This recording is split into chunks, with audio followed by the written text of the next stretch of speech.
Bien, on va commencer. Merci à vous. On va vous présenter dans quelques instants d'avoir répondu présent à ce rendez-vous de la tech. Il y a les bachelors 1 et les bachelors 2. Vous savez que vous aviez, je crois, jusqu'à demain pour confirmer vos vœux. Ils doivent choisir les spécialisations, ça doit vous rappeler un souvenir.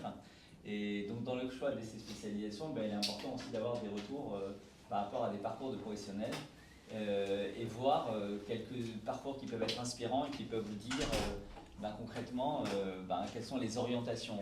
Les bachelors 1 hésitent, est-ce que je vais vers le business de la tech ou de la tech du business? Les bachelors 2, est-ce que je vais en cyber, est-ce que je vais en data, est-ce que je vais en IA ou est-ce que je vais en business de la tech? Et là, ça fait partie effectivement des questions à poser. Ils ont répondu présent et c'était à votre place, il n'y a pas si longtemps. Et en fait, franchement, je pense que je peux parler à votre place, il n'y a pas de question tabou. Non. Vous auriez aimé être en capacité de poser toutes les questions, alors vous avez peut-être eu l'opportunité ou pas lorsque vous étiez étudiant en rencontrant des gens, mais vraiment, il n'y a pas de question tabou. Il n'y a pas de question bête, il n'y a pas de question subite. Je sais que souvent on s'autocensure en se disant ouais mais je n'ose pas poser cette question, etc. Franchement, on n'est pas là pour se dire voilà, ils sont là pour donner, pour dire la vérité, c'est ça. Ils sont là plutôt pour orienter et vous conseiller par rapport au choix de carrière. On a 3 profils différents. Peut-être on va commencer par Ariel. Vas-y Ariel, peut-être te présenter. Voilà. La question elle est simple, c'est raconte-nous ton parcours, quelle école tu as fait, après ton école, voilà, pourquoi tu as choisi TLSP dans cette école, quel stage ou éventuellement tu as fait ou expérience professionnelle et qu'est-ce qui t'a conduit à ce que tu fais aujourd'hui, qu'est-ce que tu fais aujourd'hui. Top. Merci d'abord de me recevoir à Armand. Donc, je m'appelle Ariel Renou, je suis le mec de gauche. Je suis pas français, j'ai grandi à Bruxelles. Après l'équivalent du bac, on n'a pas vraiment ça là-bas, etc. Je suis parti à Londres, j'ai fait des études d'histoire parce que j'avais un bon prof d'histoire que je kiffais bien, ce qui n'était pas du tout une bonne raison de faire des études d'histoire. J'ai fait 3 ans là-bas, je me suis rendu compte que j'avais pas du tout les nerfs d'être prof d'histoire et donc en parallèle j'ai commencé à faire des tafs, j'ai travaillé en start-up, ça m'a fait kiffer. Et je me suis orienté, j'ai passé les concours et je suis rentré à HEC en M2 en admission internationale. J'ai fait première année à HEC, programme grande école.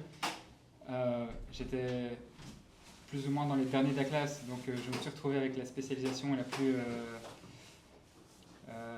spécialisation digitale qui voulait tout et rien dire, etc. Qui était vraiment très digitale pour le coup parce que c'était le Covid, donc en fait on a juste c'était juste sur Zoom toute la journée. Après mes études, j'ai travaillé pendant 1 an dans une start-up. Moi, c'est le truc qui m'intéresse toujours, c'est les entreprises innovantes, technologiques, les start-up, etc. Et après 1 an, j'ai monté la mienne qui s'appelle Augment. C'est marrant parce qu'il y a un petit parallèle. C'est des cours de business sur Internet donnés par les plus grands entrepreneurs de la planète. Donc on a créé des cours de business par les fondateurs de YouTube, de Shazam, de Wikipédia, de Wiz, de Lime, d'Eventbrite, des top exécutifs de la Silicon Valley. On a la Chief of Staff de Google, la bras droite de Jeff Bezos chez Amazon. On a un directeur de OpenAI qui vient donner cours le 20 mars. Et donc voilà, on est une relativement jeune start-up française. On a levé 6 millions récemment. On vend principalement à l'international. Et donc voilà, je pense que là on n'est que des profils entrepreneurs, non Ah non Pas Charles. Ok, j'allais dire on va beaucoup parler de l'entrepreneuriat, mais... On reviendra dessus justement. Donc voilà le parcours. Merci beaucoup. Charles, ton parcours aussi, pareil. Oui, bien sûr, merci à tous d'être venus. Donc Charles Nouet, je suis diplômé moi en 2019, donc effectivement les bancs de l'école, c'était il n'y a pas si longtemps. J'ai fait Paris School of Business à l'époque d'Armand. Je suis rentré, je ne savais pas vraiment ce que je voulais faire si ce n'est du commerce. Pendant mes stages d'été, donc bachelor 1, bachelor 2, j'ai fait de la finance de marché à la Société Générale à Paris. J'ai bien aimé ça, je trouvais ça intéressant et plutôt contemporain dans le sens où ça traitait des sujets d'actualité parce que les marchés étaient vachement liés à ce qui se passait dans le monde. En 3e année, on avait la chance de partir à l'étranger, donc je suis parti moi à Oslo pour obtenir un double diplôme là-bas qui m'a ouvert pas mal de portes. Quand je suis rentré, en fait, j'avais directement en tête de vouloir bosser le plus vite possible. Donc il n'y avait pas encore d'alternance en M1, donc je me suis dit en fait je vais profiter de l'année de césure pour refaire de l'expérience encore une fois. grand bien de m'en a fait. J'ai postulé pareil à la Société Générale. Là, je suis parti à Londres pendant 1 an et demi. Donc les salles de marché là-bas, c'était passionnant, un écosystème qui m'a beaucoup plu au début et qui m'a un peu dégoûté à la fin sur le volume horaire qui était à faire. Je suis rentré à Paris pour terminer mon M2, donc j'étais en Master International Finance, donc c'était un English track et ça traite de la finance de marché. Et pour l'alternance de M2, je suis allé dans un fonds d'investissement côté sales, donc plutôt orienté business et commerce, et là je me suis rendu compte que ça me plaisait beaucoup plus, mais pas dans le milieu purement financier. Donc au moment où j'ai été diplômé, j'ai passé des entretiens dans ce qu'on appelle aujourd'hui des ESN, c'est les entreprises au service du numérique, anciennement les SS2I, et le challenge là en fait c'est typiquement la problématique à laquelle répond PSTB aujourd'hui, c'est allier des profils commerciaux avec une maîtrise des enjeux tech. Donc aujourd'hui, j'ai commencé en ingénieur d'affaires, donc en gros commercial, business manager, et je traitais de problématiques orientées data, DevOps, du développement aussi, pour les banques. Donc en fait, j'ai capitalisé sur mon expérience fonctionnelle bancaire et que je suis venu enrichir avec tout le côté tech vraiment auquel peuvent avoir recours les banques. Et j'ai gravi les échelons, je suis passé responsable d'agence et aujourd'hui je suis directeur d'agence.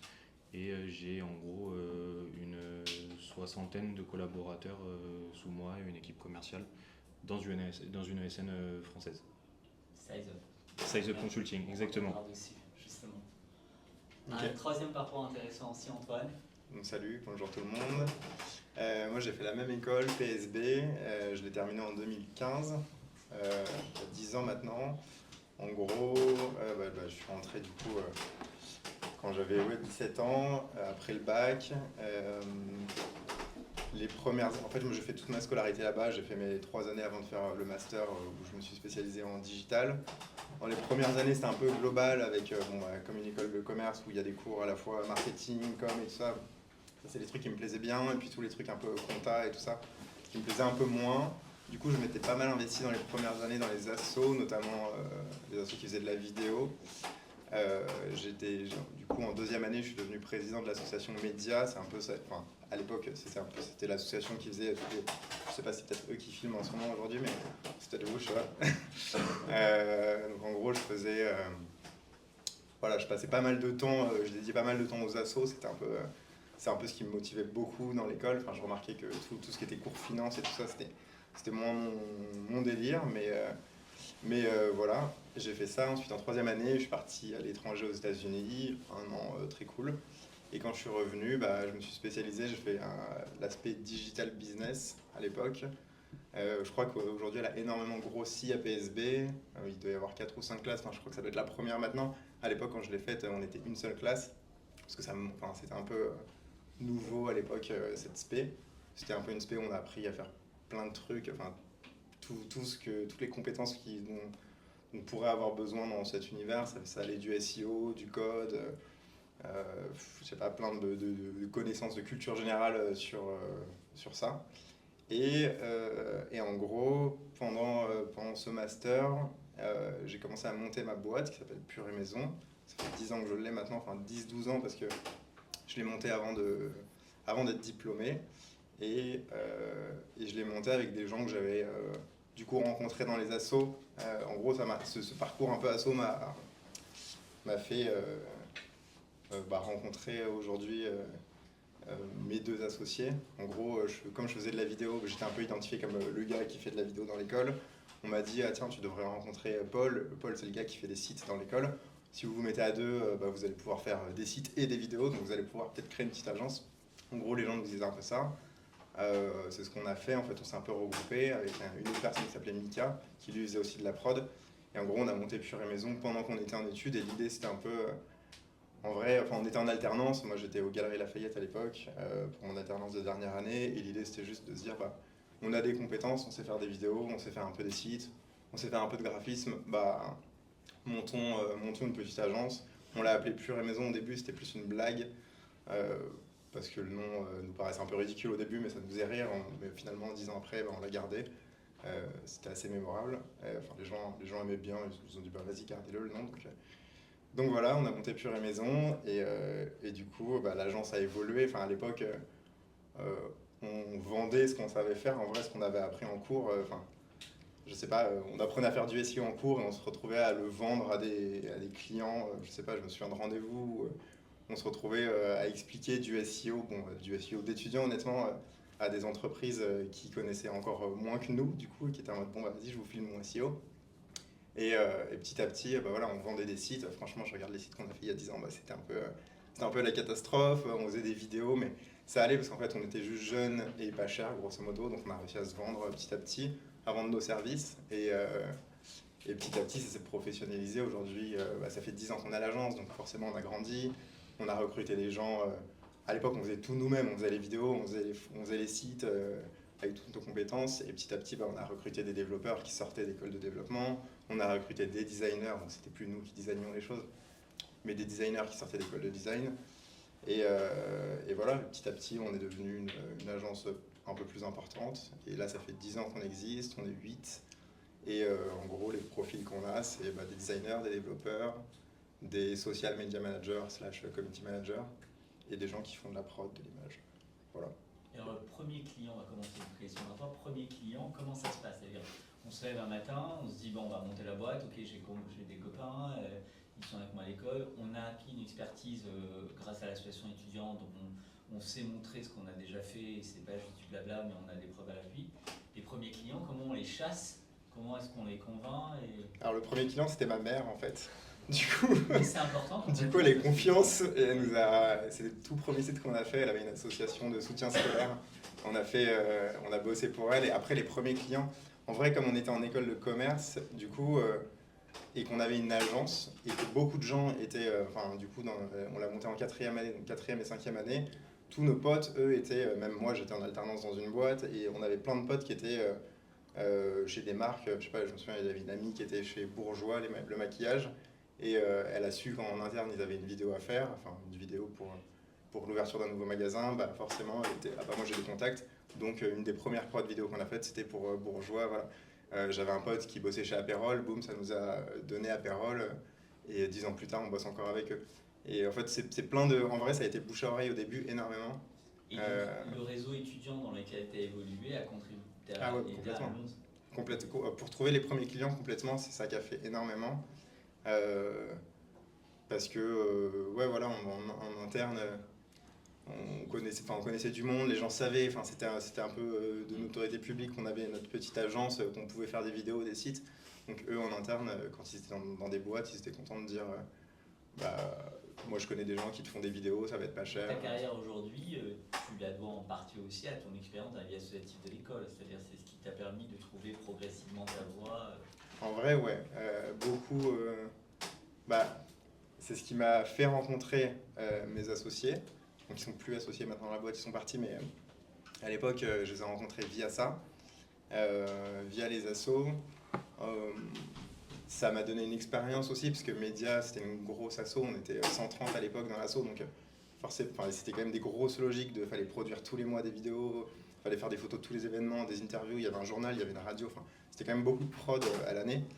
Et en vrai, c'était avoir une petite agence dans l'école, et c'est un peu ce que je fais aujourd'hui finalement, mais pour des marques. Ouais, l'expérience asso, déjà en termes de management, de gens, d'interaction avec les gens, moi j'avais l'impression que c'était le truc qui m'apprenait le plus. Je dis pas que les cours étaient pas bien, c'était très bien les cours. Mais souvent les assos, je sais pas, ça fait vraiment une... Moi j'ai beaucoup aimé. Après, quand c'était mes premières et deuxième années, j'ai adoré. Et après 4e année, j'ai un peu lâché ça et puis je me suis concentré sur d'autres choses. Mais... Ok. Si on revient dans l'entreprise Ariel, juste on fait le relais puisqu'on est sur la page entrepreneur, tu décides à quel moment de lancer ton entreprise et tu t'associes là aussi avec un camarade de promo, un ami, c'est quoi la genèse de l'histoire? La genèse de l'histoire, c'est que j'ai toujours voulu monter des boîtes et même quand j'étais jeune, je savais qu'au final c'était ça que je voulais faire et je me voyais pas dans un cadre... j'aime pas qu'on me dise quoi faire. Donc je savais que j'allais pas avoir les nerfs d'avoir un boss. Et donc c'est passé pendant 7 ans par 1000 petits projets foireux qui ne marchent pas. Tout et n'importe quoi. Hein. Mais qui montrent juste que tu as envie, qui te font apprendre des choses, etc. etc. D'ailleurs, c'est assez marrant parce que c'était toujours avec la même personne qui était mon meilleur ami d'enfance, avec qui on a été à Londres ensemble, après on est arrivé en France ensemble. On est retombé quand on avait 17 ans, on a fait une première présentation sur une idée d'app mobile totalement débile. C'est genre, où est-ce que tu peux acheter des trucs? Parce que je pense qu'on était là en soirée, on était là, putain, on a besoin de scotch. Genre, on n'a pas de scotch. Et où on achète des scotch, j'en sais rien. Et donc on se dit, putain, en fait, il faut tellement qu'il y ait une app, etc. On avait fait une présentation catastrophique, on l'a retrouvée 10 ans après. Donc c'était assez marrant de retomber dessus. C'est ce tâtonnement qui permet aujourd'hui d'arriver à l'entreprise qui est la tienne. Il faut tester, ouais, 100%. Ouais. Mais, au final, tu apprends et tu sais pas trop. Il y a un moment où, au bout de 7 ans, quand tu as eu des expériences, il y a juste un moment où en fait, tu as les pièces du puzzle qui s'assemblent et tu as aussi un petit coup de chance qui fait que nous on avait la bonne idée au bon moment. Et très rapidement, nous, le premier truc qu'on a fait, c'est qu'on a levé des fonds directement sur une idée qui était très ambitieuse. Et ça a lancé le projet. Alors, est-ce que tu peux donner l'idée justement? Nous, en fait, on est arrivé chez les investisseurs et on leur a dit, ok, on va créer les meilleurs cours de business du monde. La meilleure prod, la meilleure qualité, les meilleurs intervenants de la planète. Avec zéro preuve, pardon. Avec zéro preuve. Avec 2 ans d'expérience cumulée entre Roy et moi. Non, zéro preuve. Et c'est passé. La levée de fonds, c'est un processus en particulier, on peut passer des heures sur ça. Mais entre guillemets, c'est passé. On a levé 2 millions sur rien, très honnêtement. Un papier. Et entre guillemets, c'est ça qui a lancé l'aventure entrepreneuriale. Tous les ingrédients étaient réunis, etc. Parfois, en fait, c'est l'idée la plus ambitieuse et qui paraît la plus folle et pas forcément la plus compliquée à réaliser. Parfois, au contraire, puisque c'est celle qui attire le plus d'attention, c'est celle qui convainc les gens le plus facilement et qui, au final, t'ouvre les portes, fait parler de toi, etc. etc. Mais donc, nous, dès le départ, on savait qu'on voulait monter une start-up, qu'on voulait lever des fonds. Et pour ça, il fallait une idée qui, même quand tu l'as dit, et tu vois, on avait quoi, 25 ans, on te regarde comme un fou, mais c'est pas trop mal en fait. Puisque tu as des gens qui se disent, la moitié ils se disent t'es un fou, et l'autre moitié ils disent t'es un fou, mais si ça se trouve ça va marcher, donc je vais quand même mettre un petit peu d'argent. Et c'est ça qui s'est passé. Combien de rendez-vous tu tentes avant de récupérer 2 millions d'euros là, avec ton associé, avec Renan? Beaucoup, peut-être 150. Ça c'est important à partager. Ouais. Parce que là c'est vrai qu'eux ils vont dire waouh 2 millions elle a réussi sur non, une mais idée, en fait, mais raconte derrière non, comment on y arrive. La vraie histoire, moi j'avais fait un stage en venture capital, donc en VC. Je savais pas trop ce que c'était, je savais que c'était investissement, start-up, etc. Ça me faisait marrer. Tous mes potes d'HEC voulaient faire de finance ou conseil. Moi j'étais là genre, pas du tout, ça m'intéresse pas du tout. Je savais que je voulais monter ma boîte, mais en même temps je débarquais de Bruxelles, je connaissais personne à Paris, je devais me faire un network. Et j'ai entendu que le rôle d'investisseur, ça te permet de rencontrer des gens et donc de te créer un réseau, etc. etc. Ce que j'ai fait, ce qui m'a permis de vraiment développer bien mon réseau, parce que j'allais à tous les événements, j'étais hyper proactif sur ça pendant des années. Ensuite, j'ai rejoint une start-up, et quand j'ai quitté la start-up, j'avais fait du bon travail, et les fondateurs m'ont dit « Ok, en fait, je mets 250 000 dans ta boîte. » Et donc tu commences avec de la crédibilité de par tes expériences passées, et ensuite le tour s'est emballé. Mais c'est sûr qu'en fait, ça c'était... en fait, dès le départ, on a eu mes boss qui me disaient 250 et un fonds de VC qui m'ont dit 350. Et qui était un fonds que j'avais rencontré 3 ans auparavant pendant mon stage. Et ce qui fait qu'on avait une sorte de masse critique qui... le plus dur, c'est d'avoir la première personne qui te dit oui. Une fois que tu as la personne... t'es le premier qui va à l'eau, tu vois, une fois que quelqu'un est dans l'eau qui dit non, elle est bonne, c'est bon, viens, beaucoup plus facile. Et donc, de par mes expériences pro passées, j'ai eu ça, ce qui a permis tout par la suite. Mais c'est sûr que tu te prends des noms et des noms et des noms et des noms et des noms. Mais ça fait mal un peu au début, puis au final, tu t'habitues. Tu t'habitues et ça fait partie du truc en fait. Et tu te marres un petit peu même à la fin. Parce que c'est... entre guillemets, c'est normal. C'est normal. Parce que aussi t'arrêtes de voir les gens en face de toi comme... au départ, enfin, tu t'y connais pas du tout, et donc, dis que n'importe quelle personne en face de toi est plus intelligente, sait plus, a plus d'expérience, et donc si elle te dit non, c'est qu'elle voit des trucs que toi tu vois pas. Et puis tu rencontres beaucoup de cons, tu vois, et à un moment tu dis, bah en fait, si ça se trouve, c'est peut-être eux qui ont tort et c'est peut-être moi qui ai raison. Donc ça te permet d'un petit peu changer. Ok. Et du coup, sur la partie école, MBA online, est-ce que tu peux nous dire un peu plus sur le projet, le programme, où tu en es aujourd'hui, l'histoire, quand ça a commencé Donc, nous, c'était ça notre grande vision. Aujourd'hui, on vend un programme qui enseigne tous les fondamentaux de l'école de commerce. Strat, business, marketing, entrepreneuriat, innovation, leadership, management, finance, sales, etc., etc. Enseigné par des cas pratiques, des gens qui ont fondé les produits et les services que vous utilisez dans la vie de tous les jours, etc. Et donc, par exemple, sur comment créer ton produit, ben, on va avoir des cours par le fondateur de Shazam, le fondateur de Wave, comment trouver ton idée, le fondateur de YouTube, comment vendre. On a un expert américain qui a écrit le livre le plus vendu sur la vente de l'histoire. Par exemple, sur notre cours de comptabilité, on a une prof de l'université de Chicago qui t'explique la comptabilité avec le prisme des fraudes. Donc, c'est comment est-ce que des gens ont douillé le système et on fait passer des assets en liabilities, etc., pour se mettre de la thune dans la poche. Et donc, entre guillemets, à chaque fois, on va essayer de trouver la meilleure personne qui est la plus pertinente. Là, on a un cours d'intelligence artificielle, on en parlait, on a un grand directeur d'OpenAI qui arrive à Paris le 20 mars pour tourner. Donc, c'est ça la philosophie et c'est comme ça que nous, on travaille. À la base, on ne s'était même pas dit on va faire un MBA. C'est plus facile d'appeler ça, c'est un programme de business en ligne. À la base, on s'est juste dit on va créer les meilleurs cours du monde et on a dit on va battre Harvard. Ce qui est totalement loufoque et délirant, mais parfois c'est les grosses histoires qui, au final, sont les plus faciles à monter d'expérience. Ok. Donc, voilà. Charles, à ton tour, donc toi tu n'es pas dans le parcours entrepreneurial, tu es dans une reconversion et puis ton profil nous intéresse aussi particulièrement parce que tu es sur ce parcours hybride, tech et business, en as fait état, tu as laissé la finance pour pouvoir partir finalement vers les ESN. Le monde des ESN, tu peux expliquer en quelques mots ce que ça représente pour les étudiants. Alors, tu as affaire ici à des étudiants bachelor 1-2, donc plutôt junior.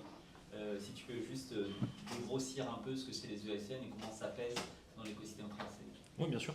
Les ESN, donc entreprises au service du numérique, globalement, on a les très grandes boîtes. On va prendre l'exemple basique que je traite au quotidien. Je bosse beaucoup avec le groupe Crédit Agricole. Crédit Agricole, c'est la banque qu'on a à chaque coin de rue et qui traite pour les particuliers. Ça, c'est une des activités bancaires. Les banques, elles sont aussi sur les marchés pour se faire de l'argent et par exemple, quand un particulier contracte un crédit auprès d'une banque, la banque va s'enlever le risque de ce crédit en le revendant sur les marchés ou en achetant des produits qui vont back-upper un peu son risque-là. Donc la banque doit gérer ça, mais la banque elle tourne aussi avec différents profils. Elle a des RH, elle a je sais pas moi de la compta, elle a des sales, elle a des devs, elle a un panel de profils au sein de son entreprise qui sont énormes. Sauf que c'est pas le business premier d'une banque, typiquement les RH. Donc en fait, il y a certaines prestations qu'elle va externaliser. Ça va réduire sa masse salariale, donc ce sera moins de coûts fixes pour elle. Et en fonction des projets, elle va pouvoir un peu, si jamais j'ai un projet réglementaire à faire, je vais investir de l'argent sur ce projet-là pendant 2 ans. Et puis en ayant recours à de la prestation externe, donc c'est des personnes qui ne sont pas salariés de la banque, mais qui sont salariés d'une autre entreprise, en l'occurrence une ESN, et elle va pouvoir payer pendant 2 ans le service rendu, mais au bout de 2 ans, elle a le droit de s'en débarrasser sans tous les coûts RH que ça peut engendrer derrière. Et donc les ESN, elles, portent le risque du salariat, et donc le job d'une ESN, c'est d'accompagner tout type d'entreprise dans son développement, et ça peut être des développements orientés tech, ça peut être des développements stratégiques, ça peut être du conseil, Et voilà, l'idée globalement, c'est de vendre de la prestation intellectuelle, donc vendre des humains, du capital humain, pour mener à bien les projets d'une entreprise. Pour être très concret, vous voyez, quand vous utilisez PSTB de l'homme, c'est passé au niveau Callio par des prestataires, par des ESN. On ne va pas développer pour l'ensemble des écoles et recruter 60 informaticiens pour développer ces outils, parce qu'au bout de 3 ans, 4 ans, vous allez leur dire au revoir, vous avez besoin peut-être de 5 personnes pour pouvoir maintenir votre outil. Donc on va passer par des ESN qui pendant 2 ans, 3 ans vont développer cet outil. Voilà, c'est le concept. Et donc toi tu arrives vers l'ESN, donc aujourd'hui le recrutement, comment ça se passe, c'est la double compétence, comment tu la vis, comment tu la vois et quels sont les conseils? Je suis arrivé sur le poste, donc c'était en 2020, je crois, janvier 2020. Ouais, c'est ça. Plein Covid. Incroyable, meilleur timing. Donc j'arrive sur le marché du travail, je me fais recruter par une ESN. Les 2 premiers mois se passent super bien, et puis confinement. Donc tout ce que je voyais un peu du métier de sales, de commercial, aller sur le terrain, discuter avec les gens, faire des déj, faire des rendez-vous, je le vois pas du tout la première année. Donc c'est original. Après j'étais un cerveau relativement neuf sur le marché, donc facilement façonnable par rapport au domaine des ESN. Faire une réunion en ligne, moi ça me choquait pas. Alors que quand j'avais des collègues de 50-60 ans, ils ne savaient pas du tout mener un entretien en ligne parce que c'était pas du tout dans l'air du temps pour eux. Donc j'arrive là-dessus. Le job en soi, c'est du sales, parce qu'on vend de la prestation intellectuelle. On recrute, parce qu'il faut savoir récupérer un vivier de candidats qu'on peut placer et proposer aux banques. Et puis on manage aussi, dans le sens où une fois que le collaborateur est en mission, il faut s'occuper de toute sa vie au sein de l'entreprise, les formations, les évolutions, les pépins humains, tout plein de choses. Donc il y a vraiment ces 3 casquettes-là, et orienté évidemment fonctionnel plus technologique, parce que globalement, en fait, il y a ça en interne, mais par rapport aux personnes qu'on a en face, les clients, eux, ils n'ont pas vraiment le temps d'expliquer ce que ça doit faire ils n'ont pas le temps d'expliquer une réglementation bancaire en quoi elle consiste, donc ça c'est du travail à faire à côté. Et puis pareil, quand elle nous brief une fois sur un de ces enjeux, ou pourquoi en gros son architecture elle est développée en C#.net, et que pour le bien le commun des mortels, elle doit rester sur ce framework là et pas aller sur des technos plus récentes. Et c'est le jeu, et on doit s'y faire et on doit apprendre à côté. Ok. Et donc du coup, sur les recrutements aujourd'hui, les profils, alors je ne sais pas comment est le marché en matière de recrutement, mais sur les profils que vous recrutez, c'est sur la partie sales surtout. Ouais. Le marché globalement est moins critique que ce qu'il pouvait y avoir il y a 2-3 ans. La petite période de récession est passée par là. Il y a beaucoup moins de demandes, et on s'arrache les profils à moindre coût par rapport à ce qu'on pouvait connaître il y a 2 ans. Sur la partie sales aujourd'hui, ce qu'on va recruter en fait, c'est il peut y avoir des profils juniors, et ce qu'on leur demande en fait, c'est une facilité de s'adapter. Dans mon équipe là, j'ai pris un alternant qui est en business consulting. Donc lui en fait, il a tout le volet plutôt orienté consultant, donc il comprend ce qui est une prestation externe, voilà, il a tout ça, sauf qu'il n'avait pas du tout le jargon technique. Il faut avoir un peu cette envie, cette soif d'aller chercher et comprendre par soi-même à quoi peut servir, je sais pas moi, si je vous dis Java, Angular, en gros c'est des langages, etc. À quoi ça va servir, qu'est-ce que ça va permettre de faire sur un SI, des choses comme ça. Ok. Tu prends le relais. Juste une petite question avant qu'ils prennent le relais sur les questions. Vas-y, mais rejoins-moi. Sur les questions, il y a l'IA, tout le monde en parle. Aujourd'hui, comment est-ce qu'elle impacte concrètement vos métiers? Peut-être on peut commencer par toi. Je pense j'imagine qu'elle impacte tous les métiers, mais nous forcément elle impacte parce que dans nos métiers, on a des développeurs, et aujourd'hui les développeurs ils sont quasiment tout le temps connectés sur ChatGPT pour faire corriger leur code. Ça ne veut pas dire que tu donnes une mission à ChatGPT, il va te coder ton site, mais si tu es développeur, moi il y a 10 ans quand on apprenait à coder, si mon code il marchait pas, je devais inspecter le truc dans tous les sens pour trouver la petite erreur qui faisait que ça faisait bugger ma page et qu'elle s'affichait pas. Aujourd'hui, honnêtement, t'as un bug, ça veut pas se mettre, tu dis à ChatGPT, tiens, voilà mon code, est-ce que tu peux m'analyser le code et me l'optimiser, il va te le ressortir tel quel en 2 secondes. Donc, enfin, nous, nos développeurs, ils gagnent du temps grâce à ça, donc ils peuvent développer plus vite, enchaîner. On a des métiers de conception-rédaction où on rédige, par exemple, quand on gère un client en social media, et bah, soit des concepts, soit des légendes de posts Instagram, enfin plein de trucs en fait où on peut gagner du temps, parce qu'avant il fallait partir d'une feuille blanche et se dire bon bah voilà, qu'est-ce que je rédige sur mon post. Là aujourd'hui bah, c'est quand même plus facile, enfin je pense que vous l'utilisez tous peut-être un peu déjà, enfin, j'imagine, mais bon voilà, on lui demande et il nous sort des idées, on les optimise, parce que voilà, c'est souvent un peu voilà, sur de la rédaction de ChatGPT, ça se sent que c'est de la rédaction de ChatGPT, voilà, enfin il suffit de se balader un peu sur LinkedIn et pour voir un peu le style de ChatGPT, on sent qu'il y a une vibe. Après, il faut quand même savoir mettre son ton et adapter. Enfin, pour nous, c'est adapté au ton des marques, ce qu'ils nous donnent, mais franchement, ça fait gagner beaucoup de temps sur la rédaction, sur de l'image. Bah, je sais pas, on en parlait tout à l'heure, enfin, on trafique des images avec de l'IA, on trafique même des shootings, enfin, on fait beaucoup de prod, photos et vidéos. Et typiquement pour des shootings, ça nous arrive parfois de changer les têtes des gens parce qu'on avait envie d'avoir 2 personnes différentes sur le site, sauf qu'on a shooté qu'une personne. Ben en fait, on va lui changer sa tête et on a l'impression que sur le site, il y a 2 personnes différentes parce qu'on a réussi en IA à changer sa tête. Pour nous, c'est plein de petits... Enfin, tous nos métiers sont un peu impactés. Et du coup, toutes les personnes qui travaillent chez nous, que ce soit des développeurs, des rédacteurs, même des stratégistes parfois, ou des gens qui font de l'image, bah, on se met tous un peu à la page parce que bah, si on le fait pas, d'autres agences le feront. Et voilà, il faut juste un peu s'adapter au code du moment, on gagne du temps aussi. Voilà. Bien sûr. Ok, n'hésitez pas si vous avez des questions en tout cas. Je lance des questions. On a en fait pour chacun de vous trois, on a des questions que j'ai préparées en amont, même si le directeur en a déjà posé quelques-unes en avant, il m'a un peu cru le truc. Donc on commence par Ariel. Ariel, donc tu as cofondé Augmente. Et pourquoi tu t'es dit, vas-y, l'école, j'aime plus comment ça fonctionne, j'ai envie de réinventer le concept de l'école et du MBA. Je me suis pas dit ça. Je t'ai pas dit ça. Je me suis dit, c'est quoi la boîte la plus cool que je pourrais monter?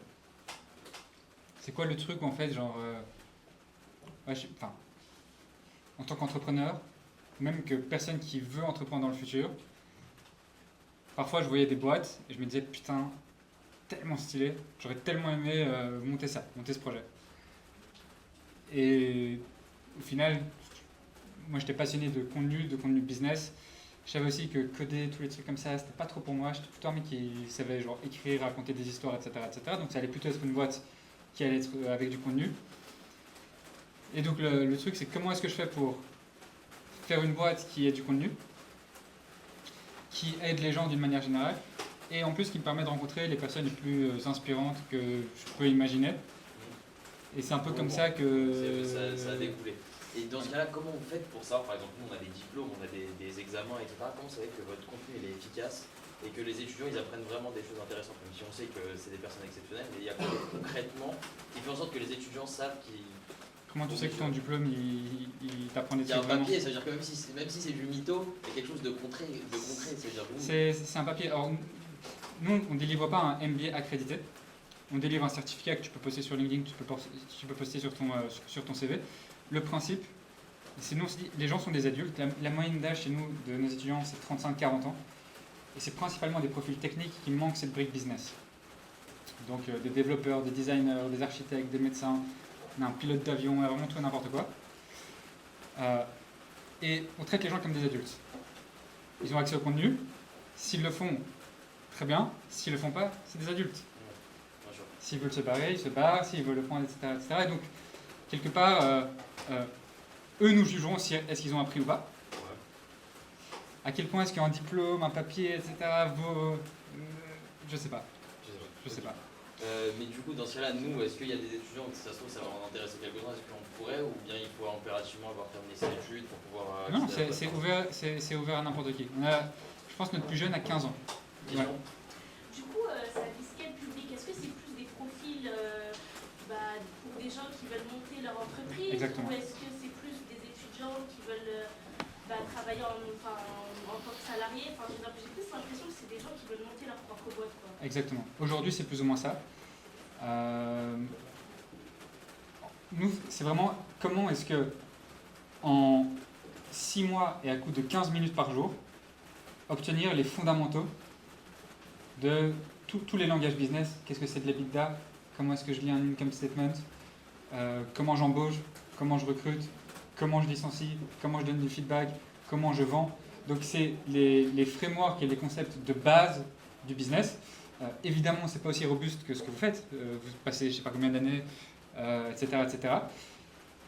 Mais il n'y a rien entre l'école de commerce traditionnelle, qui est chère, contraignante et qui prend du temps, et apprendre par soi-même sur YouTube en lisant des livres ou en le faisant. Et donc nous, c'est comment est-ce que tu fais un programme qui est moins cher et moins contraignant que l'école de commerce traditionnelle, mais qui est plus organisé que juste aller par toi-même, lire des livres, écouter des podcasts, etc. Où en fait, tu ne sais pas par où commencer, tu ne sais pas si ce que tu écoutes est de bonne qualité ou pas. Et voilà. Donc nous, c'est là qu'on s'insère, surtout pour des profils qui sont... Tu vois, le cas typique, c'est soit des gens qui sont très forts techniquement et qui veulent monter leur boîte et qui n'ont pas cette compréhension business, soit c'est des gens qui sont dans leur boîte et qui, par exemple, ont été développeurs pendant 10 ans, vont passer dans une position de manager, et en un coup, on leur demande de faire des trucs qu'ils n'ont jamais fait de leur vie. Ils n'ont jamais embauché, ils n'ont jamais parlé à un client, ils n'ont jamais parlé à des investisseurs, ils n'ont jamais fait tout ça. Ils ne vont pas aller prendre 2 ans pour faire un MBA. Certains oui, mais certains non. Donc nous, notre marché, c'est les 99% de la population qui ne font pas de MBA, qui ne font pas d'école de commerce. Et comment tu es une solution intermédiaire pour ces gens-là. Donc voilà. Ok, tu nous as parlé de levée de fonds, donc vous avez réussi à lever 6 millions d'euros. C'est quoi les défis que vous avez rencontrés, les défis principaux, et tu peux nous expliquer un peu comment ça fonctionne une levée de fonds? Donc nous, on a fait 2 levées de fonds, une levée de 2 millions, une levée de 4 millions. Les défis au tout début sont très très différents des défis ensuite. De manière générale, quand tu es en ce qu'on appelle early stage, donc tu es vraiment tout début de la boîte, on va te juger sur l'histoire que tu racontes. Beaucoup plus que sur des chiffres. J'ai pas de business model, j'ai pas de budget, j'ai pas de Excel, etc., etc. Personne m'a demandé un Excel. C'est juste sur quelle est l'histoire que tu racontes. Est-ce que l'histoire est convaincante? Est-ce que l'histoire est ambitieuse? Et est-ce que l'histoire corrobore tout ce que tu as fait par le passé? Par exemple, si demain je dis je veux devenir joueur de foot, je dis ok, ben, top, t'es ambitieux, je peux être très convaincant, mais si tu n'as pas montré par le passé que tu sais jouer au foot, tu vas pas aller très loin. Donc c'est comment est-ce que tu as tous ces éléments-là. Plus tu avances dans le process, et par exemple j'étais avec mes investisseurs qui sont des investisseurs non londoniens ce matin qui étaient à Paris, là c'est très financier. Là c'est quoi tes revenus, c'est quoi tes coûts, c'est quoi tes coûts d'acquisition, le budget que tu dépenses, etc. etc. Mais au départ, c'est vraiment l'histoire que tu racontes et à quel point est-ce que tu arrives à montrer que tu comprends un marché, que tu as une grosse vision, que tu es capable d'aller le faire, avoir des premiers points qui arrivent à te montrer, ok, en fait, on est en discussion avec le fondateur de Shazam, on est en discussion avec le fondateur de Wikipédia, on a les contrats qui sont signés, on attend juste l'argent pour avoir le produit, etc. etc. Ça, c'est tous des trucs qui, évidemment, facilitent la levée de fonds. Ok, et du coup, si tu as des conseils pour, imaginons, quelqu'un de demain de la classe décide de faire une levée de fonds, tu as des conseils pour savoir, pour avoir pas un parcours type, mais bien des façons d'arriver plus facilement à une levée de fonds et de lever de l'argent? Moi, le truc qui m'a le plus aidé, c'est d'avoir fait le stage en Venture Capital, donc de la partie investisseur.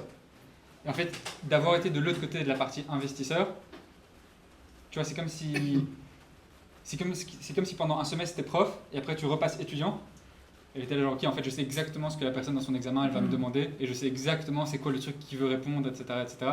Et donc, tu vas comprendre les règles du jeu, tu vas comprendre quelle est la personne en face de toi, et ça m'a vraiment beaucoup aidé. Okay. Donc sur Augmente, vous avez des profils qui sont assez exceptionnels. Comment vous faites pour atteindre ces profils? Vous les contactez sur les réseaux? Ouais. Ça fonctionne comment? Alors, donc à la base, on avait levé de l'argent, et puis on s'est retrouvé l'été avec Roy, mon associé, en se regardant en disant genre merde, alors comment on fait? Parce qu'on n'a aucune idée, évidemment, nous on vient de Bruxelles, aucun contact dans la Silicon Valley, etc. On y a juste été au culot, on a envoyé des tonnes et des tonnes et des tonnes d'emails, on testait des adresses email, on voyait les fondateurs, puis un jour, on a le fondateur de Shazam, il nous a dit les gars, ça a l'air intéressant votre truc, venez on se fait un dîner. On a dit pas de problème, on était à San Francisco, on s'est fait un dîner, et il était chaud, il a dit ok on va faire, ouais c'est bon on va le faire tu vois. Et comme tout dans la vie, une fois que tu as une personne qui te dit oui, Quand tu es là, genre, ok, mais en fait, après, on a signé Jimmy Wales de Wikipédia, puis etc., etc., etc. Et aujourd'hui, c'est un non-sujet pratiquement. Parce que c'est hyper facile pour nous d'accéder. Tu montres que ton contenu tu montres que ton truc existe, tu montres que d'autres personnes t'ont déjà fait confiance par le passé. C'est beaucoup plus Et facile. comment vous les sélectionnez les profils? À la base, c'était vraiment. C'était qui veut. Qui on veut. prend. Bon, c'est des trucs marketing. On devait aller sur des gros noms, on devait aller chercher des trucs assez. Le plus impressionnant possible et les plus gros possible. C'est pour ça. Shazam 2 milliards de téléchargements, YouTube deuxième site le plus visité au monde, Wikipédia 5 milliards d'utilisateurs, etc. C'est comment tu vas chercher des noms qui te donnent ton marché le plus gros possible et qui sont utilisés dans le monde entier, etc. Parce que nous, on est très international, on fait très peu en France. Donc les cours ils sont que en anglais? Que en anglais. 100%. 100%. On n'a pas de site en français, on fait moins de 2% du chiffre d'affaires en France. On n'est pas du tout France. C'est bien. Et vous avez une valorisation pour l'instant ou pas encore? Ah ouais. C'est secret? Ouais. C'est secret. À peu près, une tranche. Quoi? Vends-nous du rêve. Non, mais c'est des valorisations de levée de fonds, donc c'est ce qu'on appelle paper money, c'est des fausses valorisations. Un investisseur va... En gros, une start-up, c'est une entreprise qui a un profil de risque extrêmement élevé. Donc 90% des cas, ça va se péter la gueule, 10% des cas, ça va fonctionner. Et donc on te met une valorisation qui est entre guillemets entre les deux. Mais l'investisseur, si ça s'effondre, dans tous les cas, ça vaut zéro. Donc il va te mettre une valorisation qui est très élevée, mais qui ne représente pas du tout la réalité. Donc voilà. Je vais me faire taper sur les doigts si je le dis. Si ce n'était pas filmé, je vous l'aurais dit. Ok, dernière question. Tu as eu un parcours scolaire assez atypique. On peut le dire ou on peut pas le dire? Parce que j'ai avoir fait de l'histoire, après continuer un peu atypique. Est-ce que comment ça t'a servi tout ce parcours pour en arriver jusqu'à là? Ça m'a pas servi. J'aurais dû étudier un truc tech, j'aurais dû étudier ingénierie, etc. Je pense. Donc à refaire, tu aurais fait plus de la tech, rien à voir. Donc même HEC, tu l'effaces ou tu le gardes quand même? Non, HEC, c'était bien. La proposition de valeur d'une école, c'est deux trucs. C'est apprendre des trucs et se faire des potes. Sur la partie se faire des potes, ça marche très très bien, je trouve. Apprendre des trucs, voilà, après c'est un beau nom sur le CV, etc. Ouais, c'est sûr que ça impressionne. Peut-être même plus beau que moi je réalisais à l'époque, parce qu'à Bruxelles, personne vraiment me connaissait. Mais c'est mon associé, meilleur ami, qui m'a dit HEC c'est top, etc. Moi je connaissais pas. Mais donc voilà. Ok, super, on passe Antoine à toi. Mon père il a déjà posé la première question, donc merci. Donc tu as fait une formation à PSB, et c'est quoi les compétences que tu as acquises? Donc un peu la question, c'est quoi les compétences acquises là-bas qui t'ont servi, mis à part le fait que le réseau et les médias, etc. Les compétences vraiment techniques qui t'ont servi et qui te servent encore aujourd'hui? Faut que je fasse la pub de l'ESG là, une petite promo de l'école. Qu'est-ce que... en vrai, je pense qu'il y a une c'est un truc global, je vais pas te répondre un truc, la comptabilité, ça m'a trop servi, parce qu'au final, une fois que tu as ta boîte, ta comptabilité, tu la fais pas vraiment, enfin tu as une boîte qui fait ta comptabilité. Mais c'est plus une espèce de structure globale, de chemin de pensée, de logique un peu. Bon alors, c'est peut-être parce que j'ai aussi un esprit un peu logique, tu vois, mais genre dans la manière dont tu vas te vendre, dans la manière dont tu vas gérer tes dépenses et tout ça, parce que moi je suis vraiment un prestataire de service, je suis une agence, ce que je gagne, ce que je dépense, c'est comme ça que je pilote ma boîte grosso modo. Je pense que le fait d'avoir fait une école de commerce, je sais pas, même si ça m'intéressait pas trop ces cours de finance, comptabilité et tout ça, au moins j'avais la structure dans la tête, je savais comment ça fonctionnait, je savais quel coût j'allais avoir. Je sais pas, c'est une espèce de background culturel de genre une entreprise qui fonctionne un peu comme ça. Après, je te dirais ça, grosso modo. Enfin, je sais pas, une espèce de culture G de et donc comment pour les étudiants qui voudraient se mettre un peu dans le digital, etc., tu penses c'est quoi les compétences qui sont nécessaires? Dans le digital, c'est-à-dire toi, tu as un peu site internet, création de contenu, etc. Donc toute la partie un peu digitale d'une entreprise, c'est quoi les formations et les compétences qui seraient utiles pour pas percer, mais devenir dans les meilleurs? C'est dur à dire, je dirais. En fait, ça dépend du métier que tu veux faire. Si tu veux faire des sites vraiment et développer des sites, dans ce cas-là, intéresse-toi comment, enfin, au codage, et encore aujourd'hui ça évolue énormément Ouais, avec de l'IA, temps en temps. Ouais, enfin, tu peux presque faire un site sans savoir coder, mais mine de rien, le background code, bah, ça te fait que quelqu'un qui sait pas coder du tout, il va essayer de prendre un template, il va essayer de l'adapter, il va bidouiller, mais il va peut-être être bloqué à un moment sur bah, qu'est-ce que je peux faire. Donc plus tu as un background culturel technique, et enfin pas que culturel, mais juste si tu as appris à coder, bah, derrière tu vas pouvoir vraiment faire ce que tu veux sur les sites et tu vas pouvoir te servir de l'IA pour vraiment t'en servir ou faire évoluer un template. C'est quoi les soft skills que vous cherchez chez les personnes avec qui vous travaillez, enfin les employés, etc. Est-ce qu'il y a, hormis la partie technique, etc., utile, qui peuvent vous servir, il n'y a pas des atouts qui peuvent servir? Si, je pense, en vrai, on cherche des personnes qui sont... ça va être basique ce que je veux te dire, mais des personnes archi motivées, tu vois, dans ce qu'elles font, qui sont assez passionnées par ce qu'elles font. Tu vois, si je prends un designer, et bah, j'ai envie que la personne soit ultra intéressée par le design en général. Si je prends quelqu'un en social media, bah, j'ai envie d'une personne qui a une grosse culture pub / social media, pas quelqu'un qui est juste en mode bon bah je vais faire mon job, donne-moi l'émission. Comme on est petit, on est une petite équipe de 8 personnes, grosso modo j'ai envie que les personnes elles apportent un peu leur culture. Un engagement important. Juste par rapport à ce sujet, est-ce que tu vois dans les recrutements des comportements différents? Et ça c'est une question peut-être moins pour toi, parce que c'est nouveau, mais un engagement différent dans les nouvelles générations qui arrivent, et elles ont moins envie de s'engager, moins envie de bosser. Charles, ça doit te concerner puisque toi aussi tu as de retour, ou finalement pas tant que ça.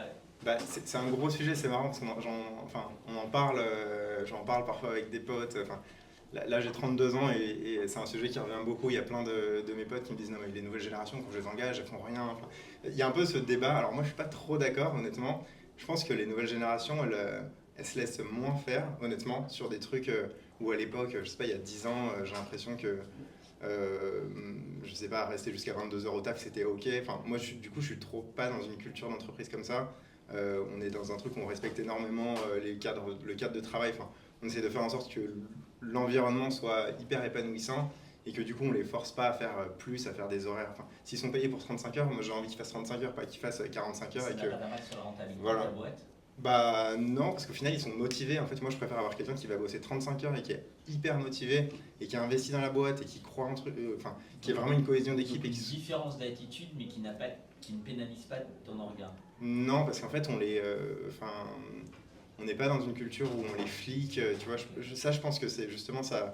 Ça fait que les gens n'ont pas forcément envie de bosser s'ils ne sont pas dans un cadre qui respecte leurs conditions de travail. Charles, dans ton cas? Je rejoins un peu l'idée. En fait, faut recruter des personnes qui vont être animées et réussir à entretenir cette flamme, on va dire. Les jeunes générations, elles arrivent motivées sur un poste. Souvent, c'est leur premier poste ou une première expérience étudiante. Et il faut réussir c'est ça, pas à leur vendre du rêve, mais de manière assez transparente, en entretien, lui dire bah, ton job, ça va être ça, la fiche de poste, c'est ça. Globalement, mes journées, ça ressemble à ça. Et ce que je vais attendre de toi, c'est ça. Effectivement, sur les horaires, ça se laisse beaucoup moins faire. Mais parce que en fait, ça dépend du type de contrat. Et je pense qu'avant, on se faisait malmener et on se disait bah, en fait, c'est pour le bien de ma carrière, etc. On est moins dans cette logique-là aujourd'hui. Mais je trouve pas ça dérangeant. Et tant que en fait, c'est OK, qu'on en a parlé et que... Bah, tant que c'est transparent, tout passe. Ouais, voilà, c'est ça.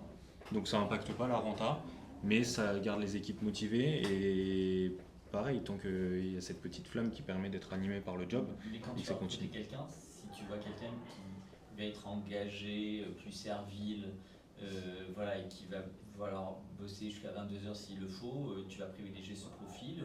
Parce que tu vas dire au moins je suis tranquille plutôt que quelqu'un dont tu sais pas, il va te demander du TT 3 jours par semaine, il est malade 3 fois, voilà.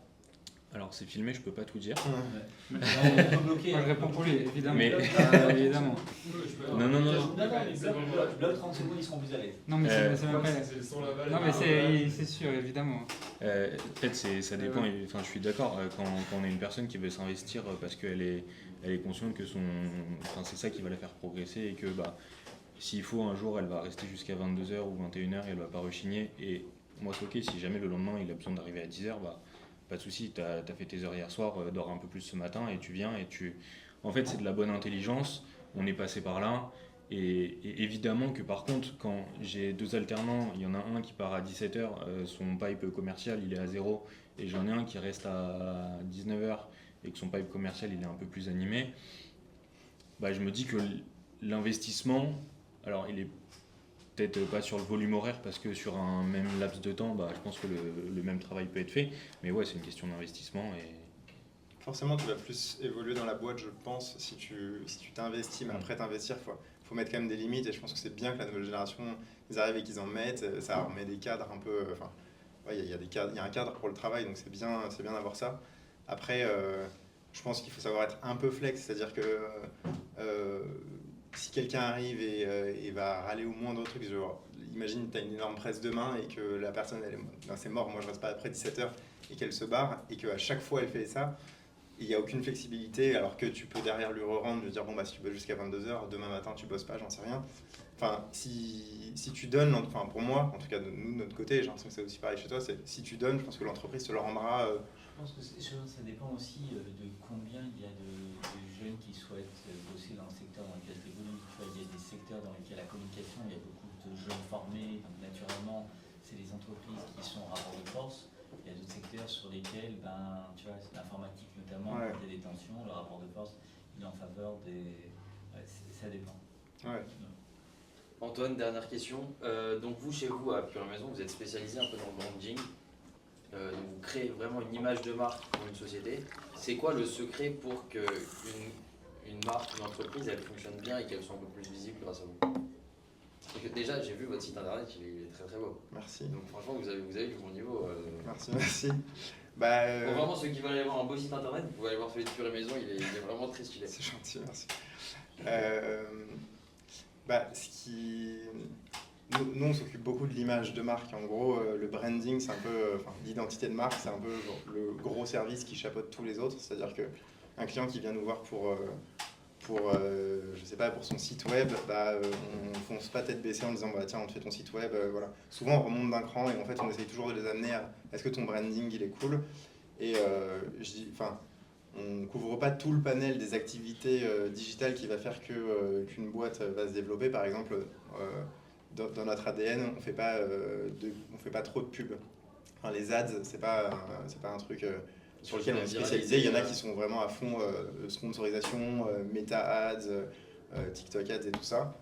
C'est des agences qui sont spécialisées là-dedans. Nous, on est un peu en partenariat avec ces agences pour te dire l'optimisation technique de tes pubs, c'est important, mais en fait, si d'abord tu n'as pas fait ton socle, si tu n'as pas bien posé ta stratégie, que tu n'as pas une bonne image de marque, que tu n'as pas fait des belles vidéos, en fait, tu auras beau dépenser de l'argent, ta boîte, elle va pas Ouais, c'est sûr. Et miraculeusement popper. vous postez les contenus et vous cherchez de la viralité ou bien c'est juste pour avoir du contenu beau? Ah non, on poste aussi, enfin on s'occupe, dans nos pôles, on a un pôle qui est pôle social média, Ouais. et on s'occupe de comptes de clients sur leurs réseaux sociaux, et forcément quand tu dis social média, on produit aussi le contenu qu'on va leur faire. Donc, et là forcément quand tu penses pour du social média, tu penses pas que à faire du beau, c'est important, enfin, évidemment nous c'est un peu dans notre ADN, mais les codes ont un peu évolué, c'est-à-dire que on cherche pas à faire que du beau pour du beau. Aujourd'hui, un contenu qui est fait à l'iPhone sur TikTok, ça marche mieux parce que juste la vidéo elle est plus engageante, tu as plus envie de la regarder, et en fait on s'en fiche. Enfin, je crois en tant qu'utilisateur, on s'en fout un peu de regarder une vidéo qui est magnifique. Tu as envie d'avoir une vidéo un peu interactive, un peu cool et sympa à regarder. Vous faites du social ads ou pas pour vos clients? Nous, on en fait un petit peu, mais quand c'est des grosses campagnes, en fait, on est maqué avec d'autres agences qui, eux, s'occupent de faire la pub, et nous, on produit le contenu pour ces pubs. Donc, est-ce que vous avez vu une tendance aujourd'hui à la baisse du Google Ads, du Social Ads par rapport à l'IA dans les requêtes sur ChatGPT, ou bien pour l'instant, vous ne voyez pas l'impact sur le marché, sur la performance? Ou bien vous ne le traitez pas en direct, donc... On pilote pas des grosses campagnes, donc je pourrais pas trop te dire l'impact que l'IA a. Enfin, elle en a peut-être nous de notre côté sur le fait de gagner un peu de temps sur certains process, aller plus vite, trouver plus d'idées, et voilà. C'est un peu un ping-pong qu'on fait avec l'IA parfois. Mais je sais pas si quand tu pilotes tes campagnes, il faudra demander à une agence qui est spécialisée en ads pour qu'il réponde sur ce point. Ok, Charles, à ton tour. Donc toi, tu es directeur d'agence. Question. Ouais. Tu disais que tu venais d'un profil asso, du coup à l'époque. Est-ce que maintenant, quand vous faites des recrutements, est-ce que ce profil asso il est vraiment devenu important parce que ça montre un certain engagement? Bah, oui, en fait, mais en fait, c'est pas forcément si sur ton CV tu as marqué ah j'ai fait des assos, à la limite ce sera peut-être un sujet dans un entretien, mais en fait, je pense que ça va plus se voir au naturel, c'est-à-dire qu'une personne, quand on fait des recrutements, on est 8, tu vois, c'est pas comme si on n'est pas 60, on n'est pas en train de faire des recrutements tout le temps, donc il n'y a pas non plus et en plus les gens restent assez longtemps chez nous, donc quand il y a une place qui se libère, c'est pas non plus tous les 4 matins. Mais sur un entretien, on va vraiment chercher quelqu'un qui aura une dynamique. Et souvent, alors pas tout le temps, mais si tu as fait des assos, et bah potentiellement ça t'a développé des skills de t'es à l'aise, t'as plein d'idées, tu t'es au taquet, et c'est plus ça qu'on va rechercher. Donc après, tu pourras avoir ce tempérament sans avoir fait d'assaut. En tout cas, nous, ce qu'on cherche, c'est plus ce tempérament. Donc je pense que l'assaut t'apporte ça. En vrai, je te dis, je regarde même pas les assos, je regarde même pas les écoles qu'ils ont fait généralement les gens. Je recrute pas trop sur CV en fait, je recrute plus sur alors comme on a beaucoup de profils de développeurs et de designers, je regarde aussi ce qu'ils ont fait concrètement. Enfin, un designer, je vais regarder son portfolio, un développeur, je vais regarder son portfolio, son site aussi. Et c'est ça qui va faire que je vais recruter ou non, mais pour des profils moins tech, enfin moins spécialisés dans un métier, tu vois, comme du design ou du développement, je vais regarder, peut-être c'est plus les expériences. En vrai, je pense que les expériences, pour le coup, ça joue beaucoup. Enfin, pour le coup, les stages, je me dis que vous allez faire, même s'ils ne sont pas obligatoires, moi je vous conseille de les faire. Ils sont obligatoires ? C'est un stage obligatoire. Ok, mais c'est bien en vrai, parce que quand tu arrives sur le marché du travail, si tu as fait juste un stage de 6 mois, nous c'était pas obligatoire avant la 3e année, et du coup il y en a plein qui en première, 2e et 3e année ne faisaient pas de stage. Au final, franchement, quand tu arrives sur le marché du travail et que tu as fait juste des stages en 4e et 5e année, versus quelqu'un qu'on aura fait pendant la première, 2e, 3e, 4e et 5e année, t'es un peu désavantagé quand même. Je pense. Pas que ça qui compte, mais franchement, choper l'expérience un peu où vous pouvez, je pense que c'est bien. Question? Moi, j'aimerais poser une question à tous les trois en ce qui concerne vos entreprises. C'est-à-dire qu'aujourd'hui, si on regarde dans le domaine de la tech, ce serait dans quel domaine précisément que vous recherchez le plus, à savoir en fait, est-ce que vous avez besoin de compétences dans la data, dans l'intelligence artificielle, dans la cybersécurité? Qu'est-ce qui vous trois aujourd'hui fait que vous aurez besoin de plus de ça, ou d'un alternant dans ça, ou d'un... Je ne sais pas si vous suivez la Ouais, si, je vois. Je pense qu'on aurait des réponses tous les trois différents à mon avis, mais... Ce sera intéressant d'avoir vos avis sur ça, parce qu'on est dans une période où on a besoin de choisir dans quoi se spécialiser comme un étudiant. Donc ce sera intéressant d'avoir l'avis de trois. Moi, mon avis, c'est que c'est pas forcément une bonne manière de réfléchir. À quoi tu es bon, qu'est-ce que tu dois faire et qu'est-ce que tu as envie de faire profondément. Si tu es bon dans ce que tu fais, tu fasses tout et n'importe quoi, t'inquiète, tout va bien se passer pour toi, tu vas trouver du taf, tu vas trouver des gens, etc. etc. Donc, moi, je réfléchirais à l'inverse, c'est quoi tes forces. Si tu vois que tu sais pas torcher un texte mais que tu as une brute sur Excel, tu vas, j'imagine, t'orienter plus vers un truc, finance, data, etc. etc. Évidemment, il faut avoir chaque fois le marché un petit peu au loin comme guide, mais si tu es bon dans ce que tu fais, peu importe ce que tu fais, tu vas le faire. Et à l'inverse, si tu fais le truc qu'au final tu n'as pas vraiment envie de faire, impossible que tu sois bon, impossible que tu fasses une autre carrière. Je prends la suite et je rebondis juste sur ce que disait Antoine avant. Les assos, de mon point de vue et de ma perspective business, ça reste relativement super important dans le sens où, à titre perso, moi j'ai trouvé ça hyper professionnalisant parce que très jeune, on avait un budget à gérer. En gros, j'ai listé BDS, j'ai fait BDS et derrière on avait créé la PSB Finance Society, donc qui était la communauté orientée finance de l'école. Et en fait, très tôt, l'école nous donnait des armes pour gérer un peu une asso, une boîte à notre échelle. Et donc en fait, c'est des choses que derrière en entretien, on arrive à mettre en perspective et qui sont super valorisantes. Et pour répondre à ta question, sur la partie de vos spécialisations, de ce que je comprends, moi, ma boîte, elle est orientée vers des offres particulières, donc data et DevOps. Et on se pose la question de créer une offre autour de l'IA et de l'IA générative. On a déjà la réponse de est-ce qu'on va créer l'offre, mais c'est plutôt de comment on la crée. Donc c'est vraiment orienté data, avec des technos relativement nouvelles quand même. Et ce qu'on va beaucoup rechercher, c'est des profils un peu hybrides. Il faut toujours ce volet fonctionnel, parce que nous, on accompagne des entreprises dans le déploiement et le développement de leurs projets. Donc il faut savoir mener un projet de A à Z, mais il faut aussi savoir et connaître et comprendre tout l'environnement technique que tu peux avoir. Et donc nous, on est vachement orienté data. Sur l'IA, pardon, si je rebondis par rapport à ce sujet, sur l'IA Charles, j'ai l'impression que les ESN françaises sont en observation alors que le train est déjà parti depuis longtemps aux États-Unis et en autre pays. Comment tu expliques ça? Ouais. Je suis surpris de voir un tel retard de la part des ESN françaises. Et en général, il y a OnePoint qui a bougé un petit peu, mais je ne sais pas si c'est dans l'annonce ou c'est dans du marketing. De manière générale, je ne les vois pas trop encore bouger. J'en parlais ce midi avec un client justement, et ma sœur est un peu aussi dans ce domaine-là, et elle était au sommet For Yet. Donc oui, je trouve que... Sûr, c'est clair? Oui. Non. Elle est avec moi chez eux. Ok. Bon. On en parlera après. Il n'y a pas beaucoup de clairement. Non, mais en fait, il y avait Noël, et puis je savais qu'elle montait un truc en IA, etc. Ouais, on est en retard. Et pourquoi on est en retard? En fait, je trouve que c'est vraiment c'est un peu le mindset français. Aux US, on fait et après on se pose des questions. En France, on se pose des questions et puis après on fait. On met en place une régulation et puis après on respecte cette régulation.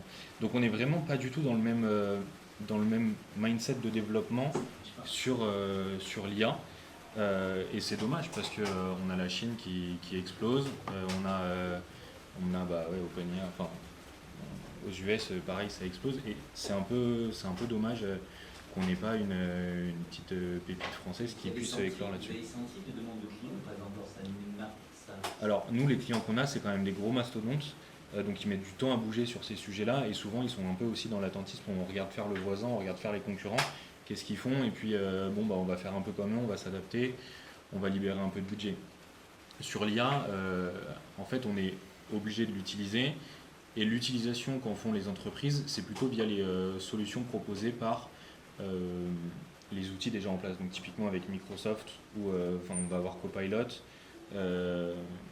chez nous, parce que c'est déployé par Microsoft, et donc il y a une complémentarité entre toute la suite.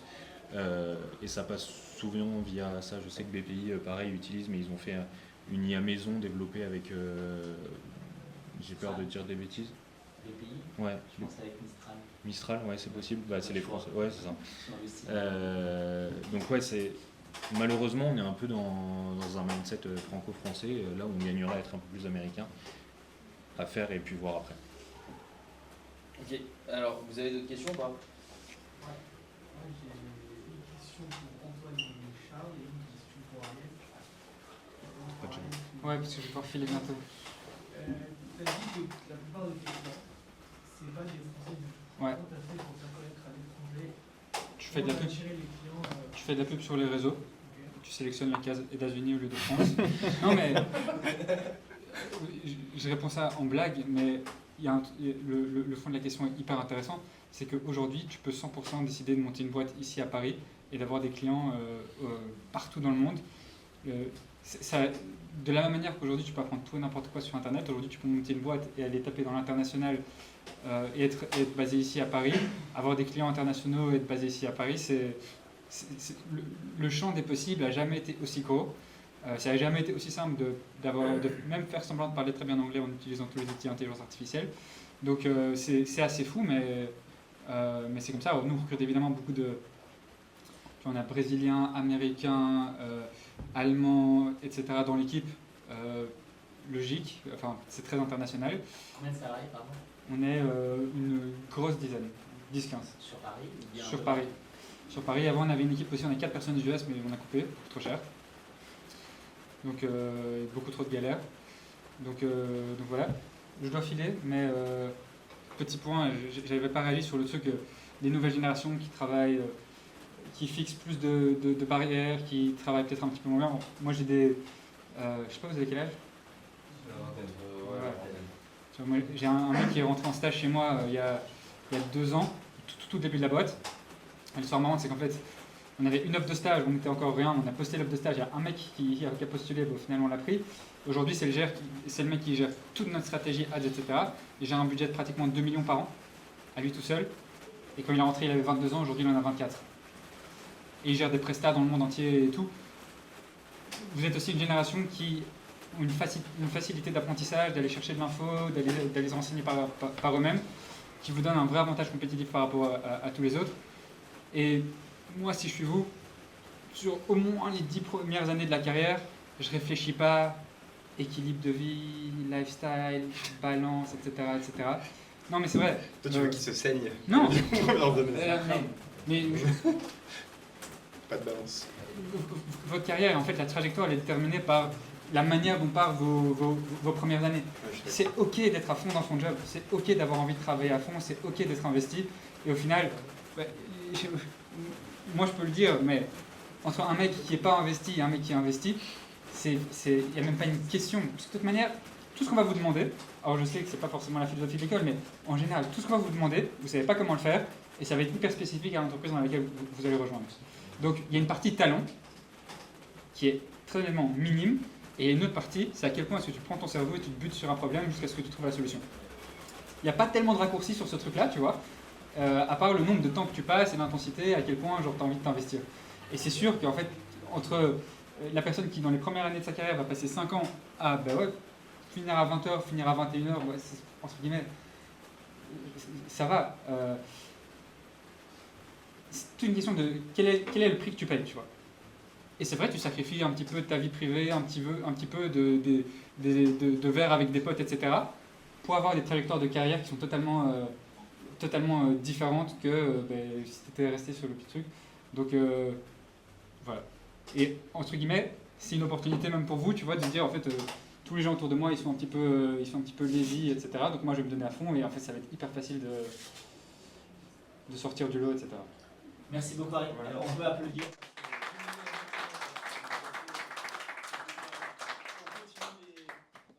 On continue. Donc Charles. Attends, je crois Ah oui, c'est vrai. je t'ai prêté. Le beau. Non, je vais jamais te les poser les questions. Vous avez dit une année à l'étranger chacun, en Vendée et aux États-Unis. Comment ça s'est passé? Quand vous êtes arrivé dans ce pays, comment vous avez pris ces décisions? En vrai, vous êtes parti à l'étranger déjà ou pas? Ou vous allez le faire bientôt? Bientôt? Ouais, nous, c'est en 3e année qu'on a l'opportunité. Okay. Sinon, on a chaque année des Learning Expeditions. C'est une semaine, on part à l'étranger. Donc l'année dernière, nous, pour les BD, on était en Finlande et en Estonie pour une grande université partenaire. Et là, cette année, on va à Regents, donc ça sera fin mars. Salut, à bientôt si je veux. Salut. Et voilà. Il n'y a pas d'échange 6 mois ou 1 an? On peut en 3e année. Ok. Bon, en vrai, c'est bon, il est parti Armand. En vrai, c'est les vacances, je peux te dire. Enfin, moi, personnellement, c'était un peu les vacances. Toi, je sais pas, mais franchement, c'est une année où tu bosses un peu en cours. Mais franchement, c'est l'année où j'ai le moins bossé, je pense. Mais bon, mais c'est pas grave parce qu'en fait, tu es là pour te faire des contacts. En vrai, tu progresses. Moi, j'étais aux États-Unis, donc j'ai bien progressé en anglais. Je sais pas, Comment? Quelle ville, pardon? J'étais dans le Mississippi, moi. Vraiment dans le trou du cul des États-Unis. C'était quelle école déjà? Ah, Ole Miss, mais c'est fini. Après mon année, il n'y avait plus le partenariat, je sais pas pourquoi. Vous avez dit qu'il fallait l'arrêter. Mais non, il était génial ce partenariat. On était dans un énorme campus à l'américaine, c'est ce que je voulais un peu, tu vois. Et franchement, c'était trop bien. Et cette année, ouais, je sais pas, tu rentres, t'es un peu. T'as grandi un peu. T'as grandi parce que t'as été autonome. Enfin, pour le coup, moi j'habitais chez mes parents avant. Et après, sur cette 3e année, c'est la première année où t'es en autonomie totale j'habite, j'ai mon chez moi. Enfin, je sais pas, tu grandis en fait. Mais au niveau cours, moi de mon côté, c'était plutôt tranquille, quoi. Enfin, je m'amusais en plus. C'était un peu le système américain où je pouvais choisir mes cours exactement. C'était vraiment très cool. Enfin, j'ai pu choisir que des cours qui me plaisaient. J'ai mis à la poubelle tous les trucs. Genre finance, compta, que j'aimais pas du tout. J'ai pris que des cours de, je sais pas, culture pub, des cours de photo, des cours pour faire du Illustrator, enfin plein de trucs un peu techniques comme ça. Et en vrai, j'ai beaucoup aimé les cours. Et c'est bien. Enfin, je sais pas, toi, comment tu as vécu? Moi, je l'ai vécu dans le froid. Mais j'y suis allé parce que, en gros, je voulais, en troisième année, je voulais avoir un double diplôme et voir ce que ça pouvait amener sur un CV. Donc j'ai choisi Oslo pour ça. Et pareil, je dirais pas que c'était une année complète de vacances. C'est pas ce qu'il a dit, hein, promis. Mais en fait, tu as des cours qui sont en anglais, donc tu progresses en anglais. Et ça, c'est vraiment le truc où ça a été un booster énorme. On était une douzaine, donc c'était pas non plus une énorme promo de français. On restait pas entre nous. J'avais quand même une coloc avec deux potes, où on était franco-français.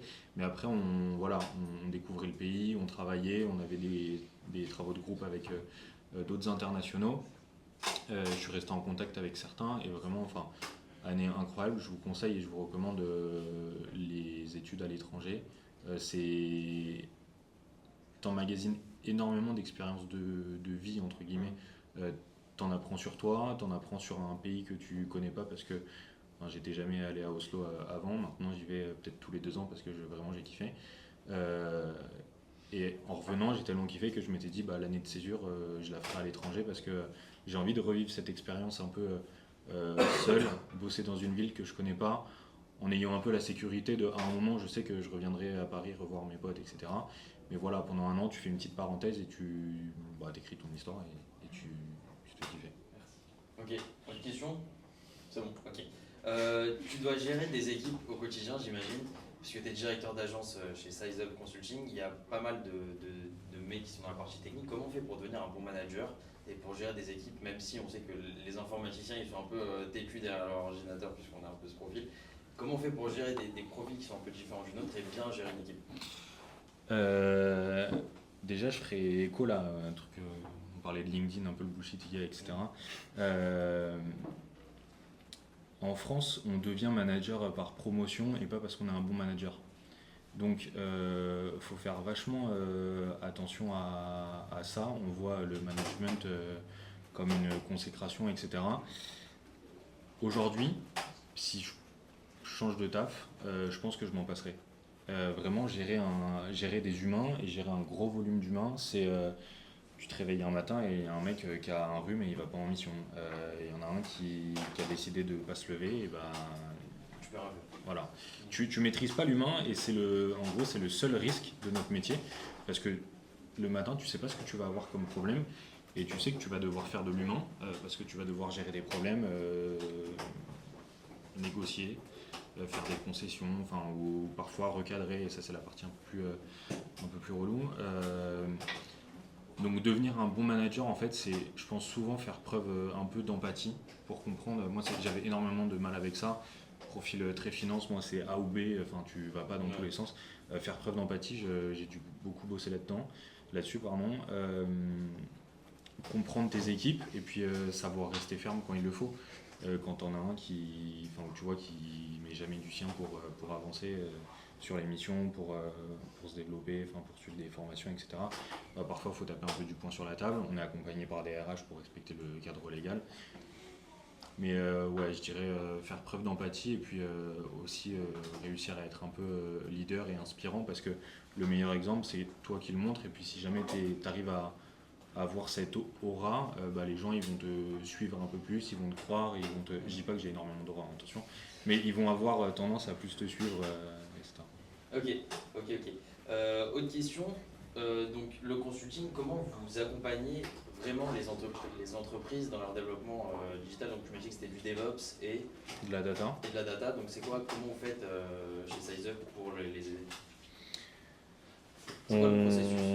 Le processus, c'est que notre client émet un appel d'offres. Cet appel d'offres, il est... appel d'offres en quel genre? Donc moi j'ai besoin de... On va parler des gros projets, peut-être c'est plus intéressant, mais Crédit Agricole, si tu veux, en 2021, à la suite du Brexit, ils ont toute leur filière data qui est installée à Londres et ils se rendent compte que le hub européen, c'est plus Londres, mais ça va être Paris.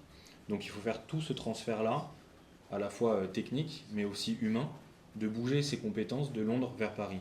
Et ils émettent un appel d'offres, ils disent on va avoir besoin de faire ça, et on va avoir besoin de... 5 développeurs spécialisés en Spark, 5 développeurs orientés Scala, que des technos vraiment du moment.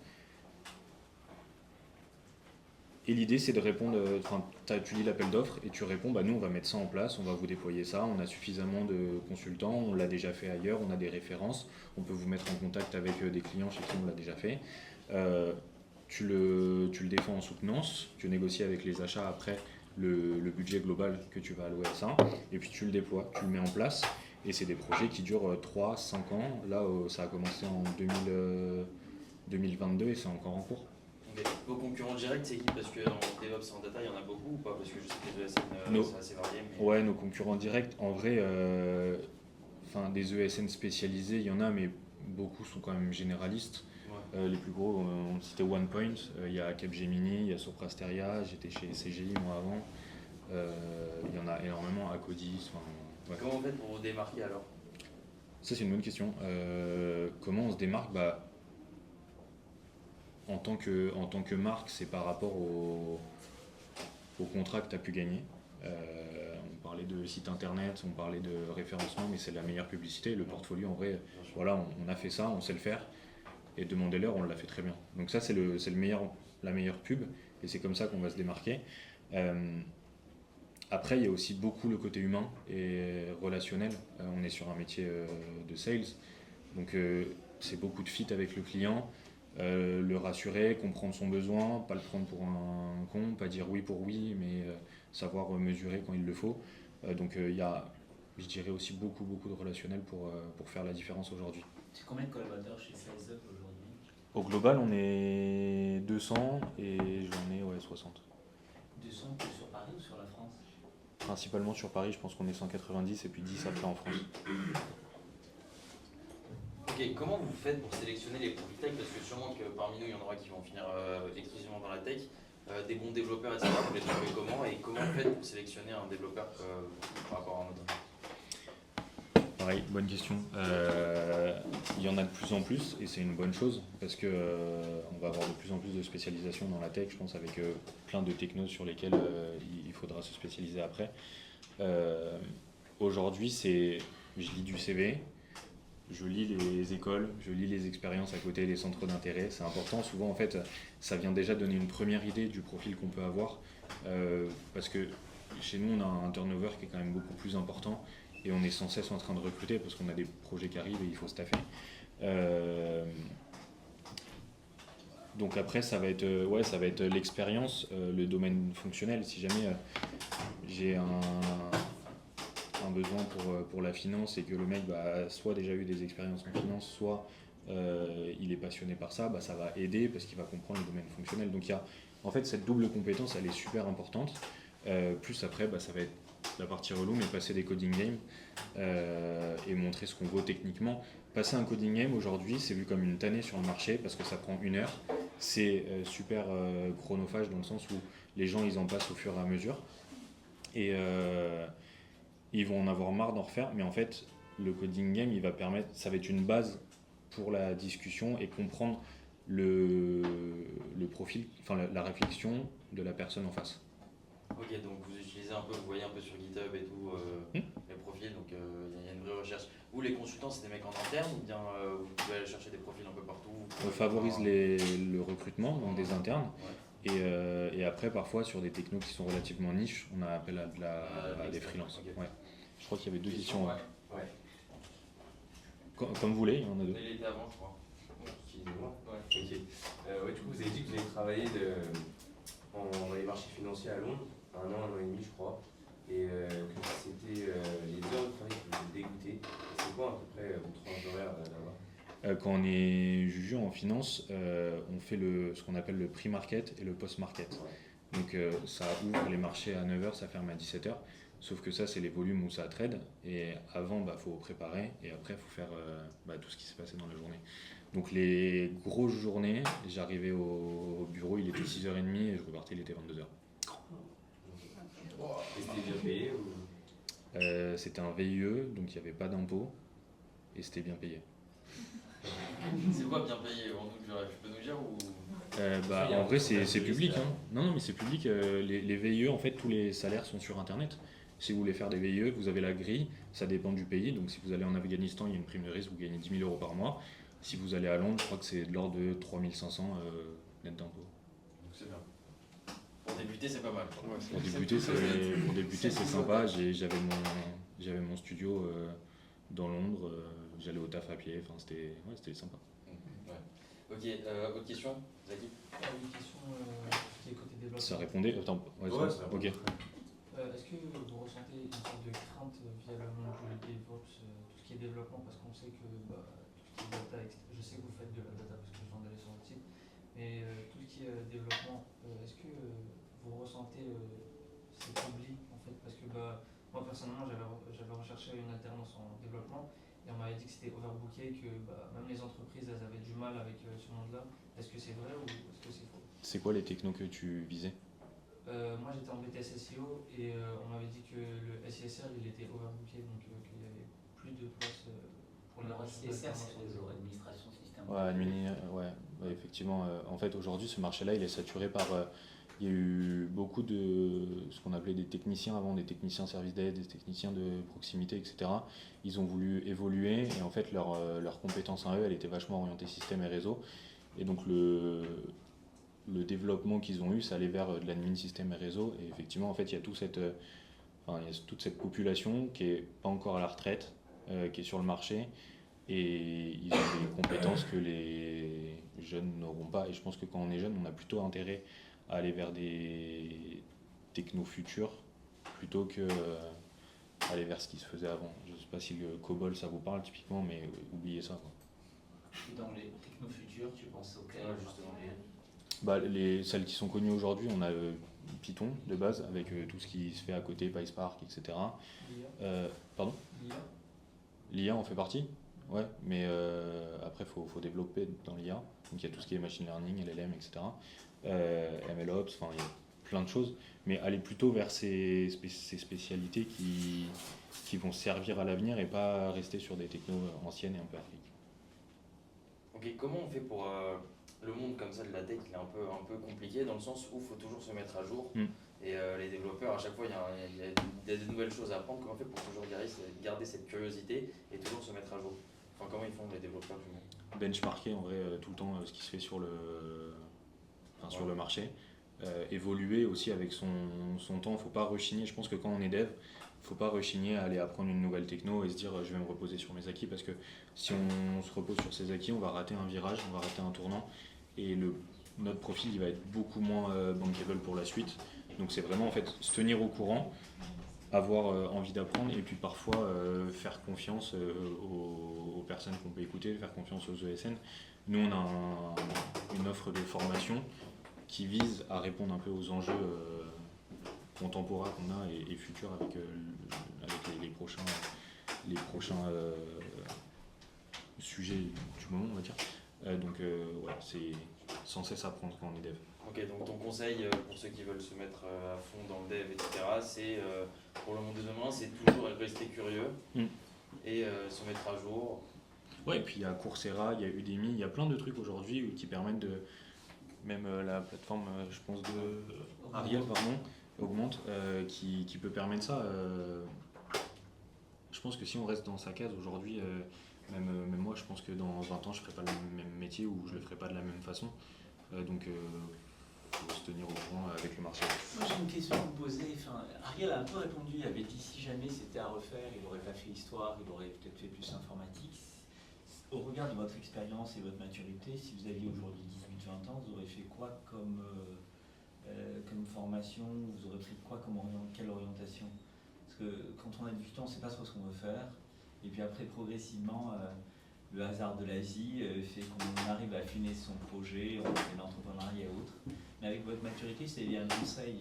Il y a Charles et Antoine, tu vois, ils sont en face de vous, ils ont 18 ans, vous leur avez donné quoi comme conseil au regard de votre expérience? Tu commences ou Vas-y, je t'en prie.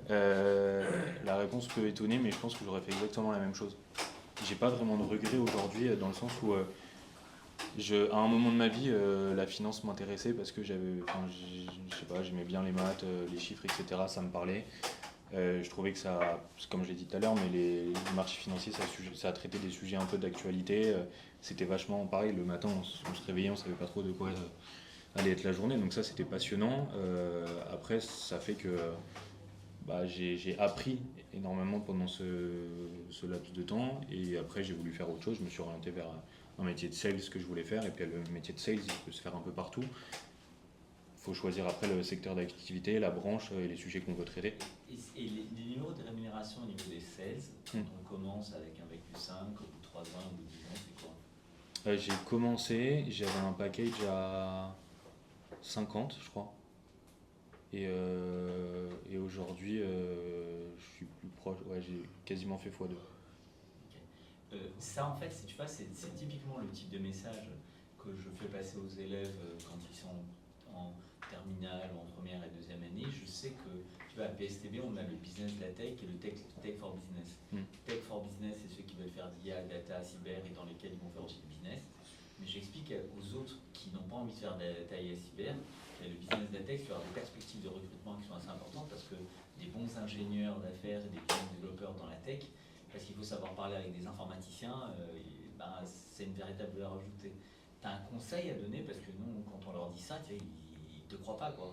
Et en fait, tu n'es pas le premier. Moi, j'ai beaucoup d'alumni d'anciens avec lesquels je suis en contact et je leur dis, mais vous ne vous rendez pas compte, vous allez dans le business de la tech, il y a des salaires qui sont assez importants, autant qu'en finance, voire plus aujourd'hui, parce qu'il y a moins d'experts là-dedans, alors que sur la finance de marché, il y en a tellement qui veulent faire ces formations que... Je dis, ouais, des sales, il y en a eu beaucoup quand j'ai commencé. Après, faut réussir à créer un peu ce qui va nous détacher des autres. Je pense que ouais, cette complémentarité, elle m'a aidé en comprenant la partie fonctionnelle et en essayant et en m'intéressant au business. Typiquement, quand j'étais à Londres, en gros, de manière assez autodidacte, je me suis formé sur SQL, VBA, Python, ce que j'avais pas du tout à l'école, malheureusement, mais parce que je sentais que j'allais en avoir besoin. Et après, quand je suis passé côté sales, le premier appel d'offres que j'ai eu, c'était là-dessus. Et en fait, je comprenais le besoin du client. Et c'était tout de suite beaucoup plus simple de le restituer à des personnes techniques parce que je devais faire le lien, mais je comprenais ce dont on parlait. Projet hybride. Ouais, exactement. Hybridation, et puis tu t'es auto-formé. Ouais, il y a ça, c'est super important. C'est ce que je disais en répondant à ta question, mais on est obligé en fait de se former continuellement sur une vie pro et même avant. Antoine, ta réponse par rapport à cette question? J'ai un peu la même que toi en vrai. En fait, comme j'adore ce que je fais aujourd'hui, je suis hyper heureux dans mon job. J'aurais envie de finir, si je parlais au moins de 18 ans de l'époque, j'aurais envie de finir un peu là où je suis aujourd'hui. Je suis très content de ce que j'ai. Du coup, j'aurais peur de changer un truc et de faire un effet papillon et de ne pas me retrouver là où je suis aujourd'hui. Mais dans le fond, en fait, je pense que je pense que des matières qu'on enseignerait dans une école de genre sup de pub ou des trucs comme ça me parlait plus parce qu'au final, c'est ce que je fais. Je suis plus un profil qui bosse avec des gens qui sont dans la créa et tout ça. Donc moi, les matières qui me plaisaient plus à l'ESG, c'était ce genre de matières. Et je sais que j'aurais peut-être préféré les matières de sup de pub, par exemple, ou de créa, ou je sais pas, d'autres écoles comme ça, mais ça me serait pas, je serais peut-être pas arrivé là où j'en suis en fait aujourd'hui. C'est la structuration des matières management. Ouais, et c'est les contacts, et c'est, je sais pas, il y a un tout qui fait qu'au final, je me suis retrouvé là parce que peut-être j'ai fait une école de commerce, j'ai aussi rencontré des gens qui avaient des complémentarités sur leurs compétences, et on a pu monter ça, et ça s'est fait. Si j'avais peut-être fait une école de pub, on aurait eu tous eu le même profil, et j'aurais été en compétition avec tous les étudiants qui faisaient comme moi, et peut-être que j'aurais peut-être pas réussi à faire ça. Je sais pas. En vrai, je suis content du parcours. Est-ce qu'il y a une dernière question? Ouais. Et du coup, j'avais une question. Est-ce que vous tradez quoi comme monnaie, par exemple? Des énergies, des forex ou quoi que ce soit? J'étais sur les produits dérivés, moi, donc des dérivés de crédit. Okay. C'est des produits structurés, c'est pas du tout un produit simple, ça va pas être de l'énergie, c'est dans un panier, on met plein de choses et puis on le revend en le découpant. Ok, des autres questions? Tout est clair? Écoutez, on va vous applaudir, merci beaucoup. Merci à vous.